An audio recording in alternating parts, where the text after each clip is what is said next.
All right, everybody. We're going to take a look at a Chromebook and how you can build your very first page, very first web page on a Chromebook and nothing else. So, crucially, I am going to use vscode.dev. In this case, it's a web-based IDE, and so I can write and edit files really easily inside of here. The tricky part is getting a file on your Chromebook that is not in your Google Drive or anywhere else, but just putting together those things without any other details. And so what I'm going to do is head down to this file folder, and that will get me where I need to go. Although some people don't have this down at the bottom anymore, so you can click on this circle, and it should be in your big pop-up thing. But here I'm in my Chromebook. You can see I have my files in Google Drive and trash, but I just want to make a new folder in here, and I'll do that by clicking on the snowman button and make a new folder. So if I do that, I can call it whatever I want. I'm just going to go with workspace for now because it's basic, and we can do that. And all I need to do is make that folder. Now I can pop back over to vscode.dev.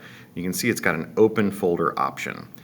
There's also open a remote repository, which is a really cool option, and connect to tunnels and all sorts of other stuff, but we're just going to open a simple folder on our device. So you click on that, and it brings me back to my viewer, and you can see Workspace is right there. Now if I had things inside of Workspace, I could do subfolders and all that, but we're just going to open Workspace. And now it does prompt you. So it'll be able to view the files, and since there's nothing dangerous in there, that's totally fine. Do I trust the authors? Yes, that's me, and there's also nothing in there. And so, yes, I can do that. And then here's the workspace folder with the workspace folder inside, and I've got still nothing, but it's ready to go. This welcome tab is the basics for VS Code, and this is sort of a blank canvas page. If I come up here, you see these things pop into existence. This is to make a folder, to make a file. Sometimes you need to refresh your file explorer.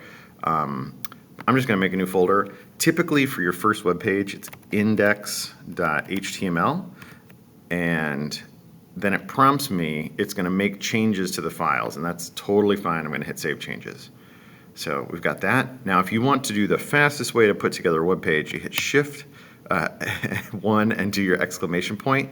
You can see Emmett is trying to give me shortcuts, and I want to embrace that. So I'm just going to hit Enter with that first one, and boom, it pops into existence a whole bunch of HTML. And if I just say hello, or H1, make a little H1 tag, you can see it auto-completes a little better than Code.js. Hello world. And save. I think it auto-saves is really the story, but that's still to be explored.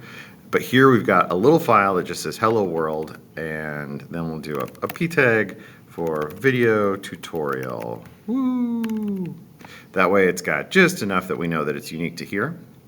And then I'll go back to my files, click into Workspace, and you can see there's the file. And it was made today at right now.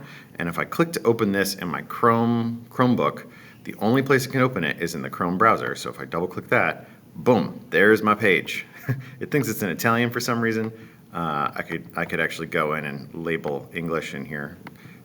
But this is the page that is going on right now, and I was able to make a file on my Chromebook, edit it in vscode.dev, and then make the page show up in my browser, which is pretty cool.